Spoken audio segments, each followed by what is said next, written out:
In the fall of 1983, the Kentucky wilderness was the setting for one of the most disturbing and little-known military mysteries in U.S. history. A routine training mission would soon become a chilling encounter that still leaves questions unanswered today.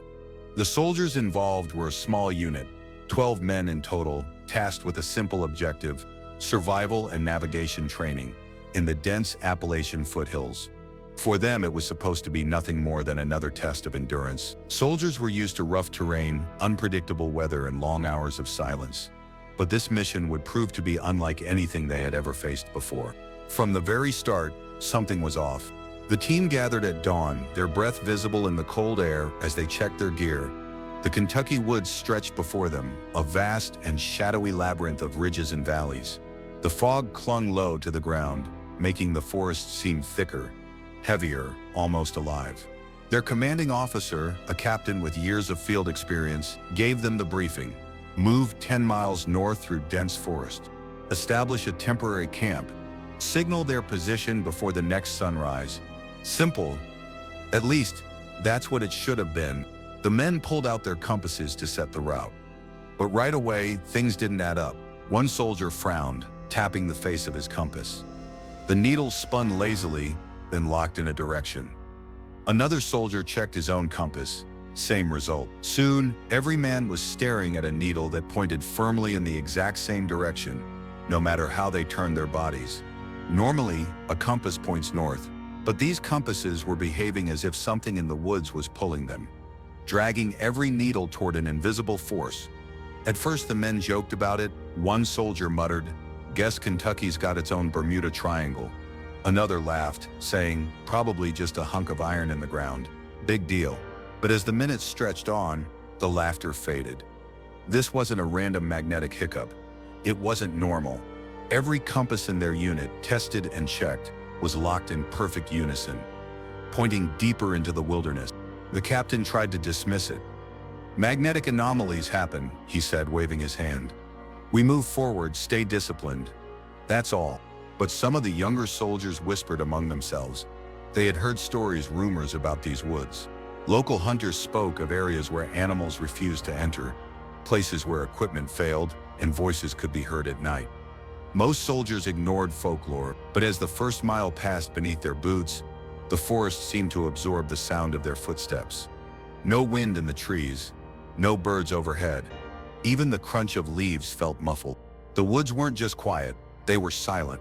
One soldier later wrote in his journal, his words declassified years later, "It was like the forest was holding its breath, waiting for us." The compasses remained unwavering, all pointing the same way.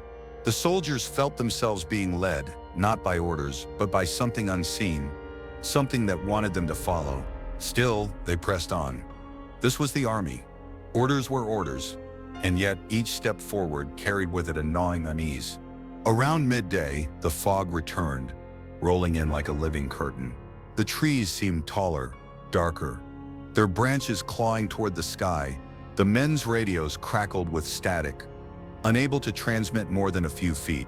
The map supposed to be their guide was practically useless. No matter how they tried to orient themselves, the compasses demanded the same path. The captain tried to keep morale high, but even he couldn't ignore the way the forest seemed to twist and turn. Landmarks disappeared, trails split and merged like veins in the earth. The men couldn't shake the feeling that the woods themselves were rearranging, subtly, slowly, to trap them. At one point they stopped for water. As the soldiers crouched near a creek, one man swore he saw movement across the bank. A figure still, tall, half hidden among the trees. But when he blinked, it was gone. He told no one, not wanting to sound paranoid, but he kept his rifle closer after that. By nightfall, the soldiers had marched miles into the forest. They should have been near the designated campsite, yet, by their estimates, they were nowhere near it. The compasses still pulled, stubbornly, like loyal dogs straining at the leash. As they set up camp, one soldier finally said what everyone else had been thinking. "It feels like the compasses aren't broken. It feels like they want us to find something." The others fell silent, because deep down, none of them could deny it. And so, with the darkness closing in, 12 soldiers sat huddled in the Kentucky woods, their campfire casting weak shadows across the trees. Above them, the stars should have been visible, but the canopy blocked the sky, leaving them under a ceiling of black. The cursed compasses rested on their laps, their needles quivering but never wavering, pointing to a place unknown. Whatever lay in that direction had been waiting for them since the moment they stepped foot in those woods. The night dragged on in uneasy silence.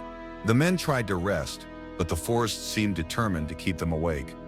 Every time one of them closed his eyes, he swore he could hear faint noises in the dark.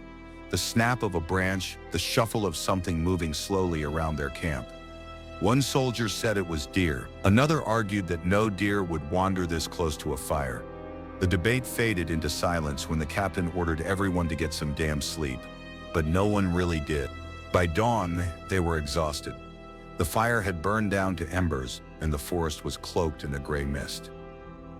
The air felt heavy, damp, as if the trees themselves were exhaling. The compasses had not changed. Their needles stood firm, pointing further into the unknown. The captain gathered his men. His voice was calm, but there was tension in his jaw. "We move on, training exercise or not. We stick together. Keep sharp, no wandering off. Understood?" The men nodded, though none of them liked it. The truth was obvious. They weren't following their mission anymore. They were following the compasses, whether they admitted it or not. The decision had already been made. As they moved deeper into the woods, the sense of disorientation grew. The terrain became harsher, with jagged rocks jutting up from the earth and roots like twisted ropes trying to catch their boots. The forest floor dipped into valleys where the mist gathered thick and pale, then rose into ridges that seemed endless. At times they swore they had walked in circles, only to find the compasses dragging them back onto the same invisible line. And then came the sounds. It began faint, almost like a trick of the wind whispers threading through the trees. The soldier stopped in his tracks, tilting his head. He swore he heard his name. Another soldier admitted hearing something too, but different. He said it sounded like a woman crying very far away. The captain snapped, "It's nothing, keep moving." But his voice had a crack in it now, a small fissure of doubt. By midday, the whispers had grown bolder. Not constant, but frequent enough to unsettle everyone. Sometimes, they seemed to echo just behind them, other times ahead, as though something or someone was leading them onward. The men tried to talk over it, to convince themselves it was just the forest playing tricks. But the woods were too still, too quiet. No birds, no insects. Nothing but those voices. When they stopped for a short break, one soldier pulled out his canteen, but froze before drinking. His eyes locked on the tray line. "There," he whispered. The others followed his gaze.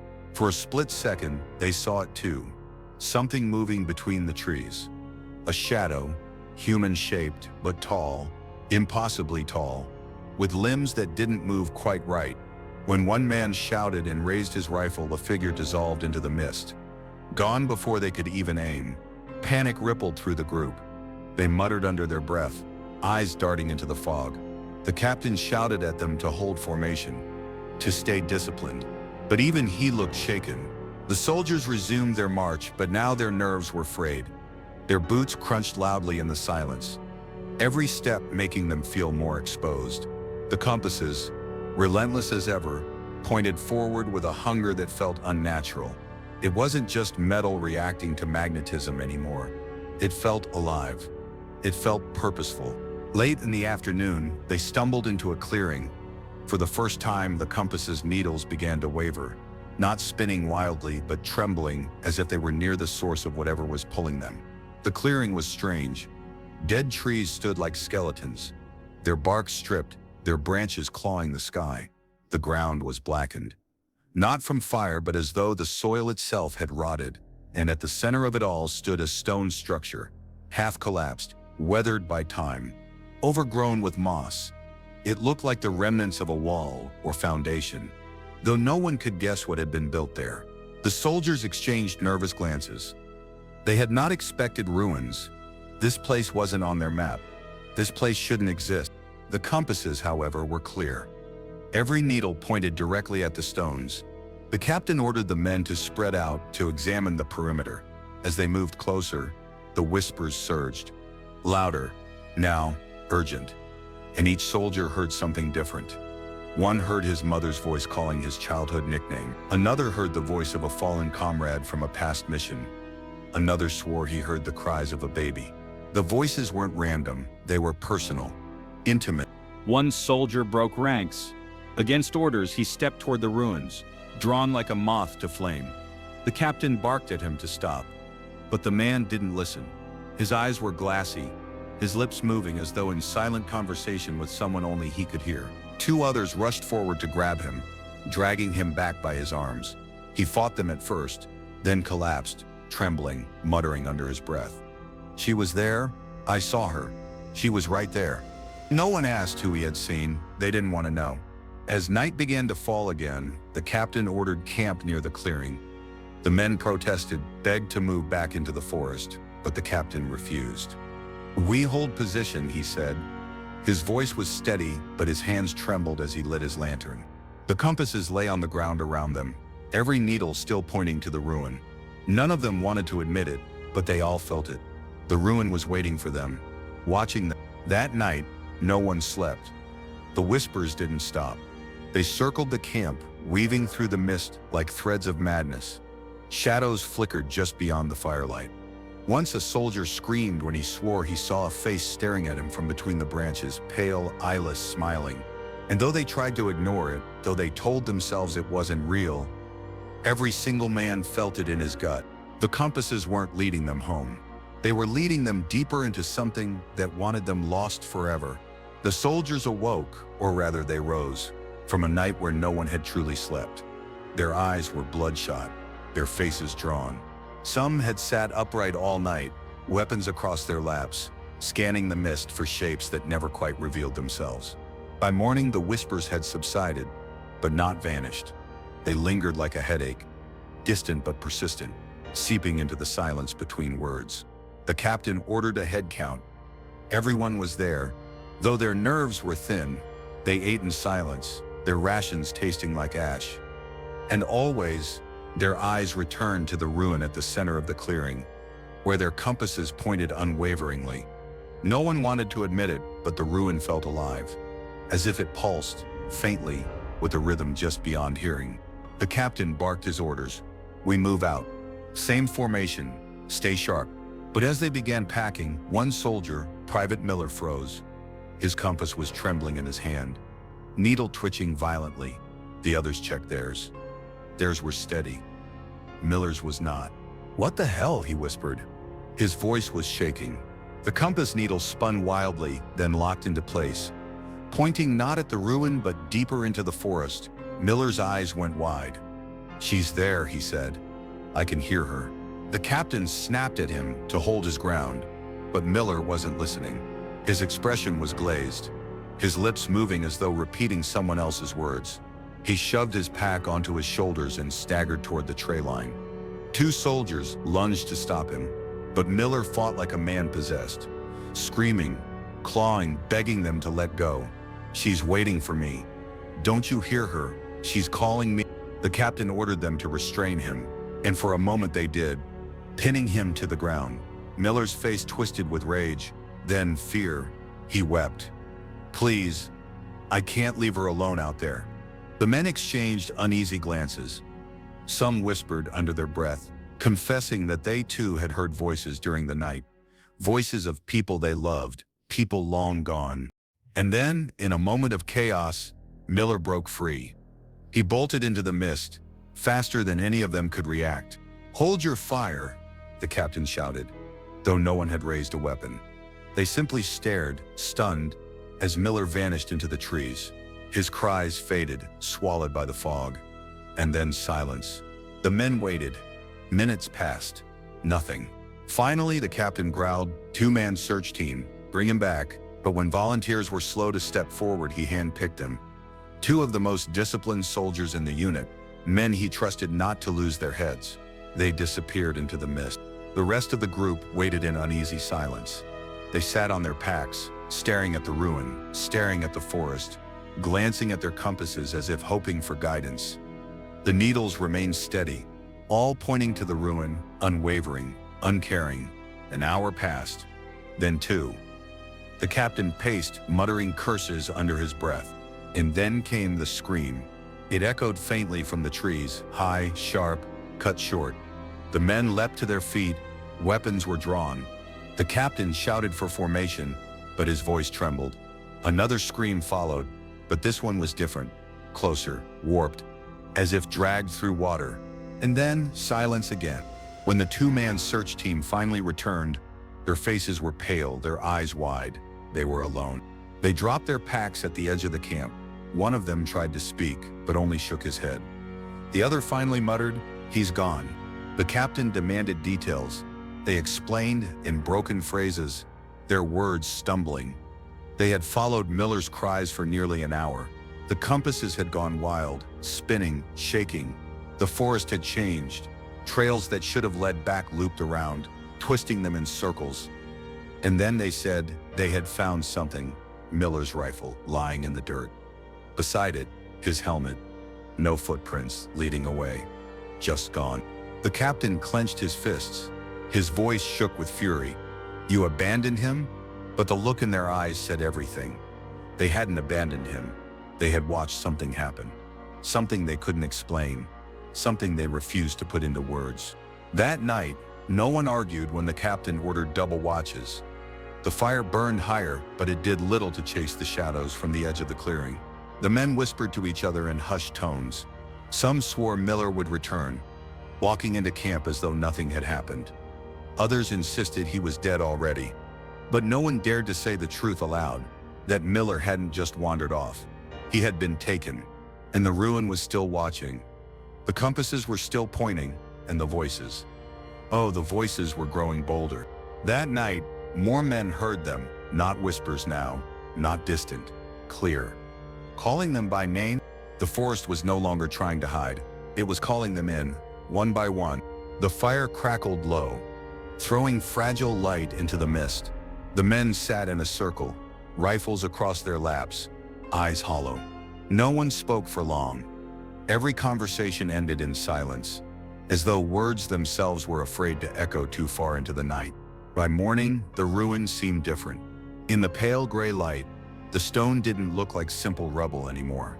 The moss-covered walls were jagged, curved, almost as though the remains of something circular, a structure built to draw attention inward. Symbols were carved into the stone, faint, eroded, but still visible if one looked closely. Not letters, not numbers. Symbols.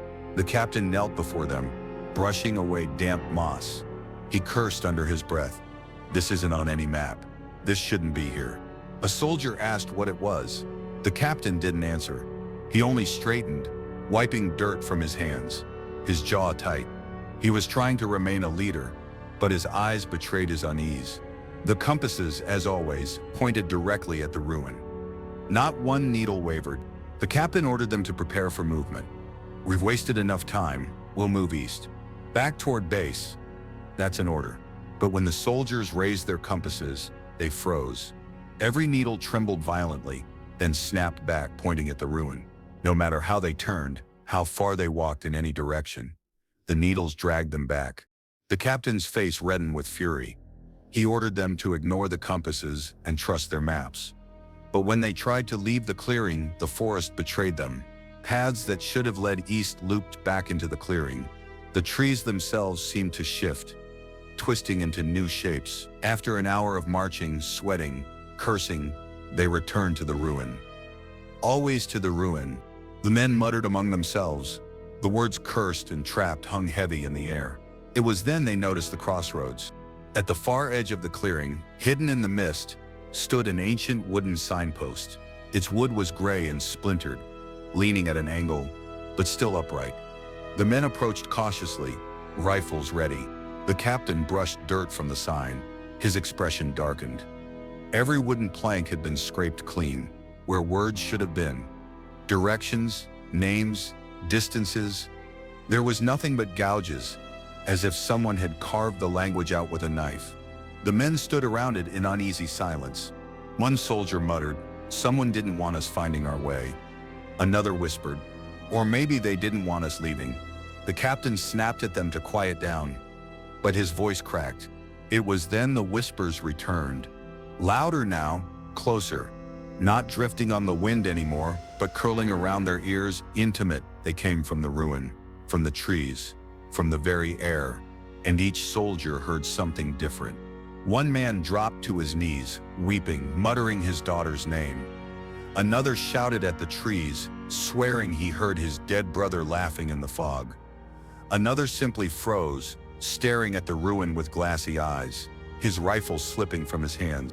The captain barked orders, but his men were unraveling. Fear had become something worse, temptation. The voices were baiting them, luring them, and one soldier gave in. Private Daniels broke formation, staggering toward the ruin. His lips moved in silent conversation with something unseen.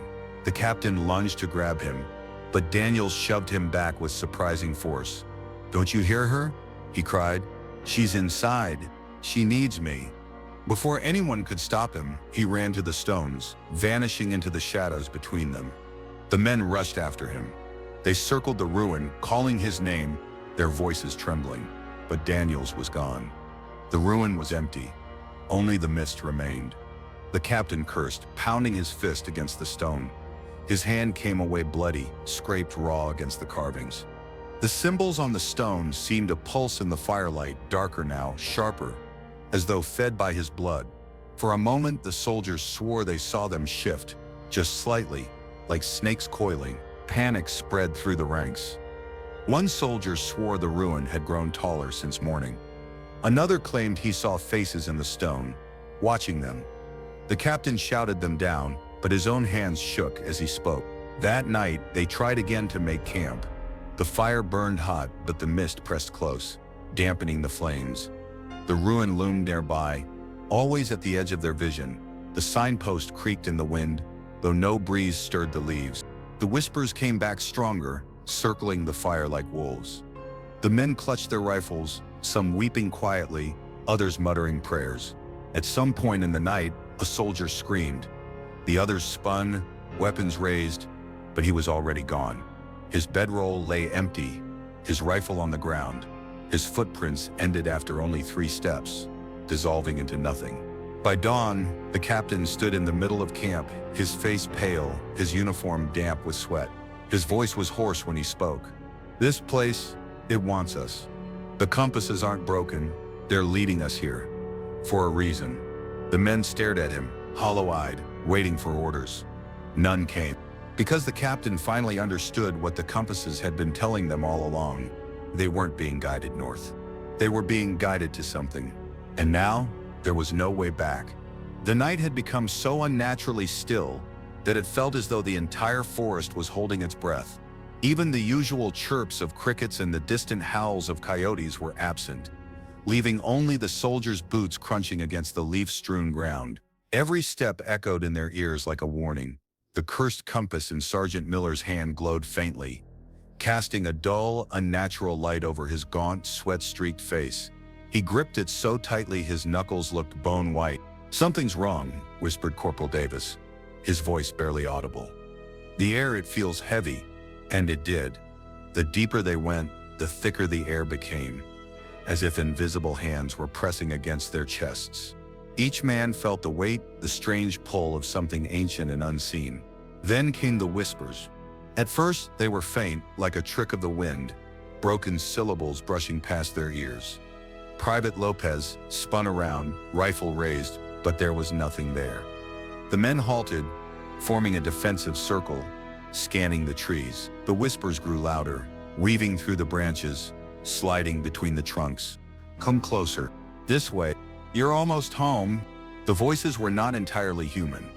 They shifted between the tones of children, women, and men, sometimes all at once, layering into a haunting chorus. It was as if the forest itself was speaking directly into their skulls. Sergeant Miller barked, "Ignore it. Stay focused. Keep moving." But even he sounded uncertain, his voice cracking under the strain. Private Thompson broke formation.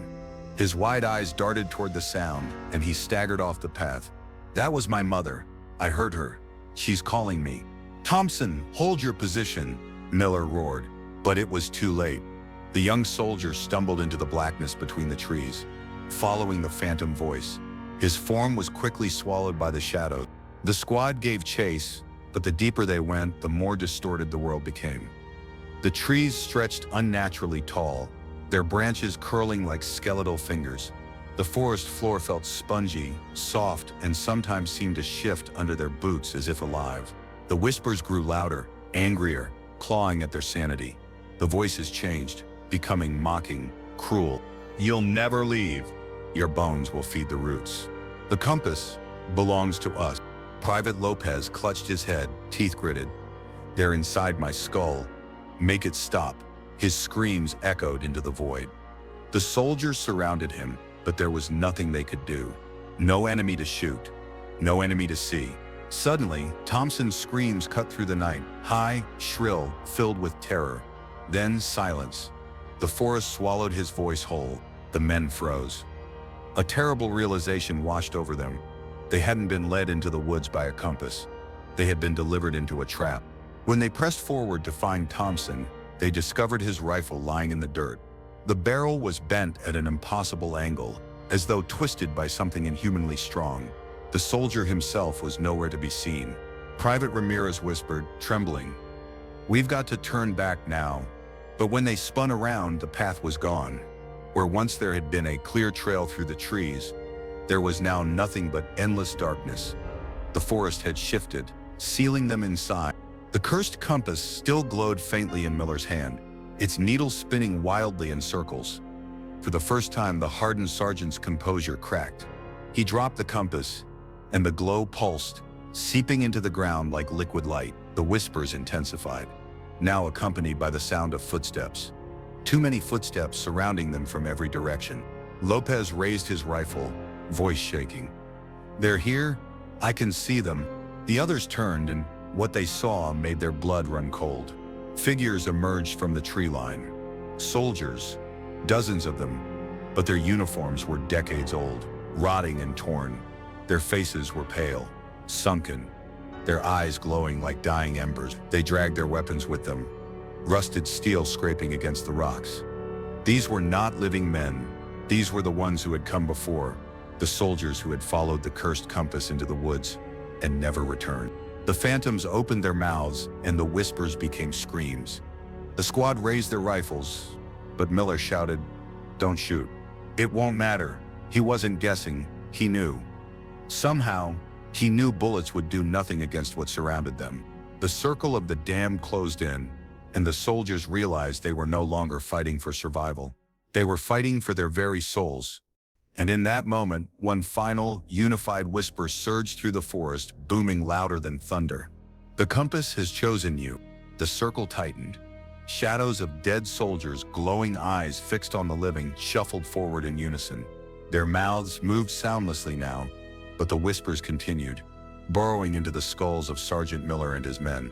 The air grew thick, suffocating. Every breath burned like smoke. The forest wasn't just dark.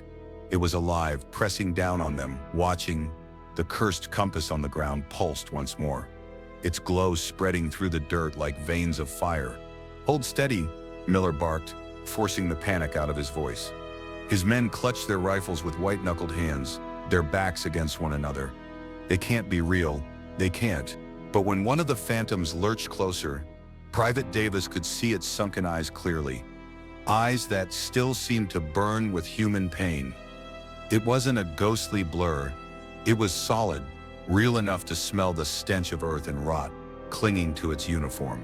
Lopez broke first. "I can't take it anymore," he screamed, unloading his rifle into the nearest phantom. The muzzle flash split the night, echoing through the forest. The bullets ripped into the apparition's chest. But instead of falling, it staggered forward, holes in its body closing like water filling a wound. The dead soldier tilted its head unnaturally, and a jagged smile stretched across its pale face. "Waste of ammo," Ramirez shouted, shoving Lopez's rifle down. But the noise had done something else. The forest itself seemed to awaken. The whispers erupted into shrieks, and the ground began to tremble beneath their boots. From the trees, more figures emerged. Not just soldiers this time. Men in old pioneer clothes, women in tattered dresses, faces distorted and eyeless. Some carried ropes, others carried farming tools rusted with age. All of them bore the same glowing eyes, the same otherworldly hunger. Corporal Davis clutched his helmet and screamed, "We're surrounded. We're done for." But Miller wasn't listening. His eyes were locked on the cursed compass still glowing faintly on the ground. The glow pulsed in rhythm with the steps of the apparitions. It was calling them. The compass wasn't just cursed, it was their anchor, the beacon binding these lost souls to the living world. Miller bent down and snatched it up, ignoring the searing heat that burned his palm. The moment his fingers closed around it, visions slammed into his mind. He saw flashes of men in old Civil War uniforms, lost in the same woods, guided by the same compass. He saw pioneers strangled by trees that moved when no wind blew. He saw native warriors chained, dragged into the forest, their spirits forever bound. Over and over, through centuries, the cursed object had been passed from one victim to the next, feeding on their fear, their blood, their souls. Miller stumbled back, gasping, nearly dropping the infernal relic. His men grabbed him, shouting, "What did you see?" His voice cracked as he answered, "This thing, it's not a compass, it's a prison key. It doesn't point north, it points deeper. It feeds them. Every step we've taken, we've been feeding it." Before they could process his words, the phantoms lunged. Rusted bayonets, jagged nails, and skeletal hands slashed toward the squad. The men opened fire, instinctively, bullets tearing through the night. For every phantom that fell, two more emerged, crawling from the soil, clawing down from branches like spiders. Private Ramirez swung his rifle like a club, knocking back one of the dead. "We can't fight them all," he cried. Miller shoved the compass into his chest, snarling, "Then we break the curse." But the compass fought back. The glow seared through Ramirez's uniform, burning into his skin like molten iron. He dropped it, howling, as the whispers turned into laughter, mocking, cruel, endless. Then a new sound cut through the chaos, a low, guttural growl. The forest seemed to split open with the sound, and from the shadows came something even worse than the phantoms. A figure emerged, taller, darker, cloaked in a writhing shroud of mist.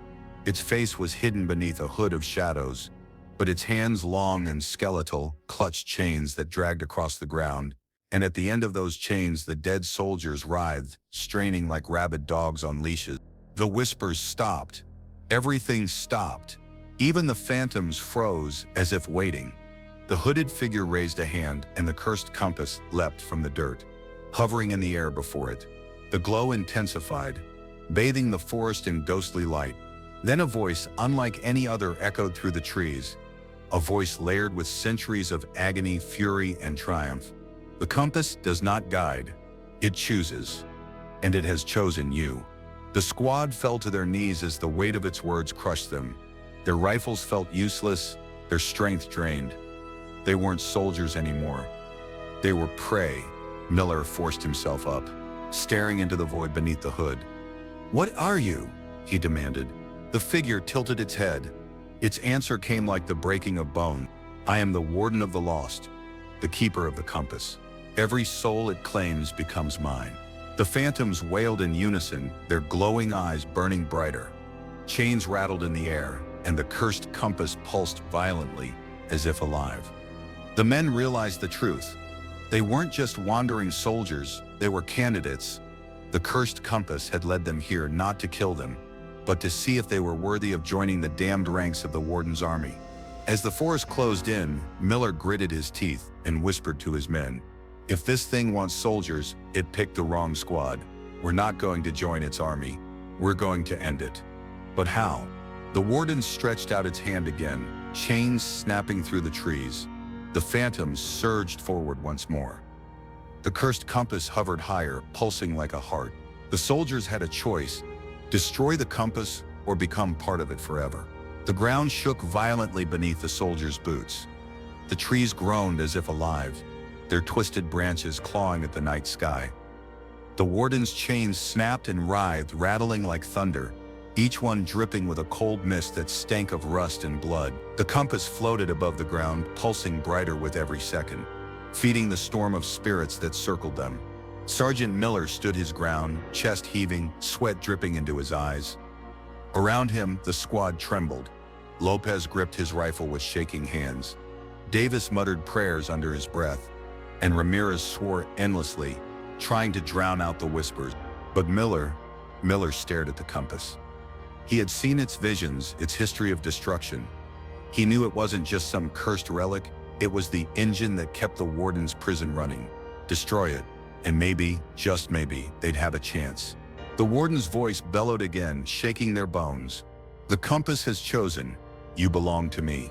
Step forward and join your brothers in chains, or be dragged screaming. Chains lashed out, like striking serpents. One coiled around Lopez's leg, yanking him off balance. He screamed, firing wildly, as the phantom soldiers rushed in. Miller lunged forward, slamming his rifle butt against the chain, until it snapped apart with a metallic shriek.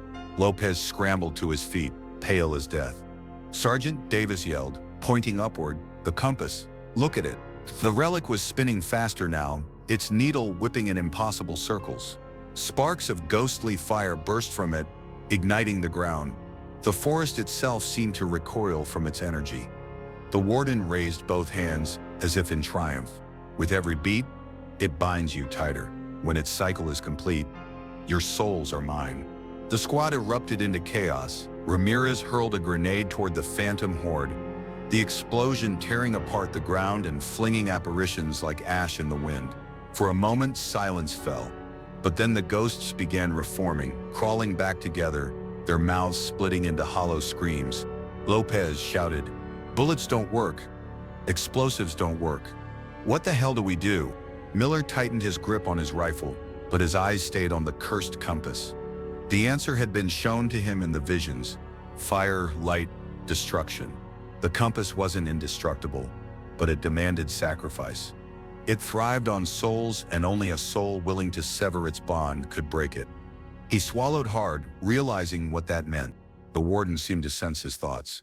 It stepped closer, towering above the men, its hooded face bent low, and though no features could be seen, Miller felt its smile. "You cannot win, Sergeant. The compass is eternity. It has consumed empires. What are you but dust in the wind?" Miller clenched his jaw. "I'm a soldier, and soldiers don't quit." He raised his rifle, not at the warden, but at the compass.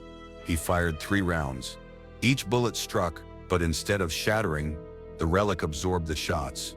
The light flared brighter, and the phantoms screamed in fury. Chains whipped toward him. Miller was knocked to the ground, his rifle flung aside. Pain exploded in his chest. The warden leaned over him, lowering the compass until it hovered inches above his face. Its glow bathed him in sickly light. "You will be the first. The compass craves your soul most of all." Ramirez and Lopez rushed forward, slashing at the chains with knives, trying to free him. Davis screamed, "Sarge, don't give in." In that instant, Miller made a decision. His hand shot up, not to push the compass away, but to grab it. The heat seared his flesh instantly, the smell of burning skin filling the air. He didn't scream, he just held tighter. The warden froze. Its voice roared, "Fool, it will devour you." Miller gritted his teeth, forcing the words through clenched jaws. "Then it goes down with me." The compass pulsed violently, struggling against him. Images flooded his mind, faces of every lost soul it had consumed, their agony, their despair. But instead of breaking him, it filled him with rage. Rage for them, rage for his men, rage for the centuries of suffering. With a primal roar, Miller slammed the compass against the nearest boulder. The relic cracked, a jagged line splitting across its surface. A scream unlike anything they'd ever heard tore through the forest. The warden itself howling in fury. "Again," Ramirez shouted. Together they pinned the compass against the rock while Miller raised his boot and stomped with all his strength. Crack. The relic split further, spewing ghostly fire. Phantoms shrieked, collapsing into mist. The warden staggered, its chains whipping wildly, shattering trees as it reeled back. Miller stomped again, his vision blurring, his body screaming in pain. This ends now. With one final strike, the compass shattered into fragments. A blinding wave of white light erupted, throwing the men to the ground. The forest roared as if alive. the air filled with the screams of thousands of freed souls. The phantoms dissolved into smoke, their glowing eyes winking out one by one. The warden's form convulsed, its shadow unraveling. Chains clattered uselessly to the ground. It let out a final piercing shriek. "You cannot kill me, I will return." Then it imploded, vanishing into the darkness with the sound of shattering glass. Silence fell. The forest was still, no whispers, no chains, no eyes watching them, only the ragged breathing of 4 exhausted soldiers. For a long time, none of them spoke. Then Davis finally whispered, "It's over." But Miller didn't answer. His hands were charred, blackened from holding the compass. He sat slumped against the boulder, staring at the stars through the canopy above. His voice was low, broken. Over, for now. Because deep down he knew the truth. The compass was destroyed, but the warden's words would haunt him forever. "I will return." And in the darkness of the woods, where no one dared to look, a faint glow flickered among the broken shards of the compass. Just for a second, then it went dark. The curse was broken, but not destroyed.